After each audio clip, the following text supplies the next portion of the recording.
we will look on the night that triggered the Filipino-American War in the Philippines on the night of the 4th of February, 1899.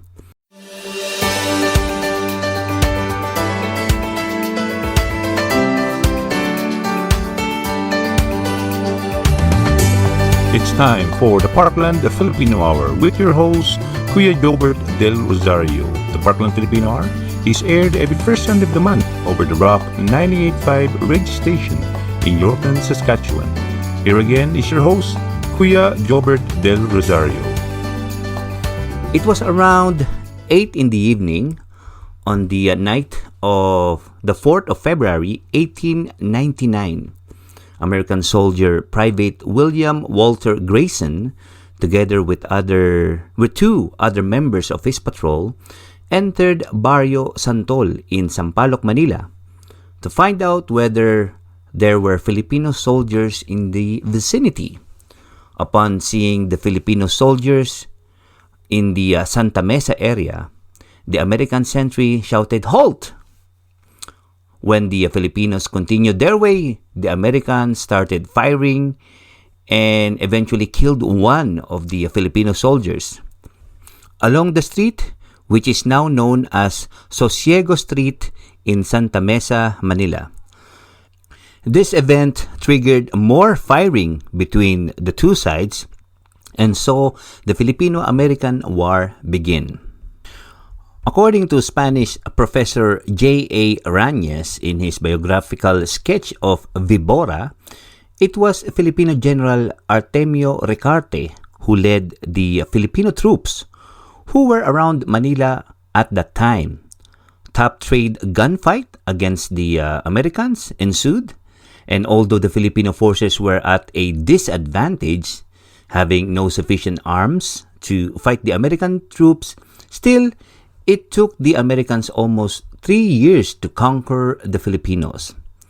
The war came to an end on the 23rd of March, 1901, with the capture of Emilio Aguinaldo by the Americans in Palanan, Isabela. But resistance against the American occupation lingered in some parts of the country. Okay, and next one still happened in the month of February.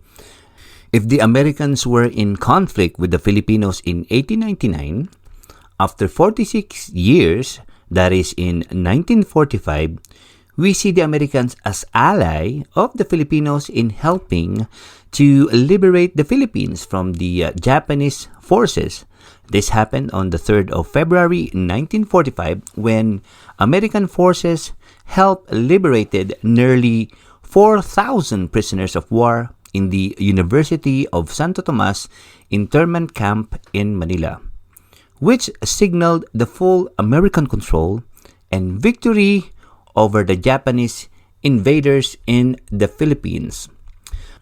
The month-long battle, which ended on the 3rd of March 1945, destroyed the city and left scores of people dead. It marked General Douglas MacArthur's victory in the campaign of reconquest against Japanese military occupation from 1942 to 1945. The losing Japanese troops took out their anger and frustration on the Filipino civilians that were caught up in the crossfire, committing multiple acts of severe brutality, which were later known as the Manila Massacre. For the rest of the month, the Americans and Filipino guerrillas mopped up resistance throughout the city. An estimated 100,000 Filipino civilians were killed, both deliberately by the Japanese and from artillery and aerial bombardment by the U.S. military forces. About 12,000 Japanese soldiers died, mostly sailors from the Japanese Manila Defense Force. Before the fighting ended, MacArthur summoned a provisional assembly of prominent Filipinos to Malacañang Palace and in their presence declared the Commonwealth of the Philippines to be permanently re-established. Hence, in memory of the victims of the war. In the 18th of February 1995, the Shrine of Freedom, also known as Memoir Manila Monument, was erected at the Plaza de Santa Isabel, also known as the Plaza Sinampalucan, at the corner of General Luna and Anda Streets in Intramuros. This has been the Parkland Filipino Hour. I'm Kuya Jobert, leaving you all a message. Filipino ka, ipagsigawan mo, sipag at tiyaga, puhunan mo. God bless.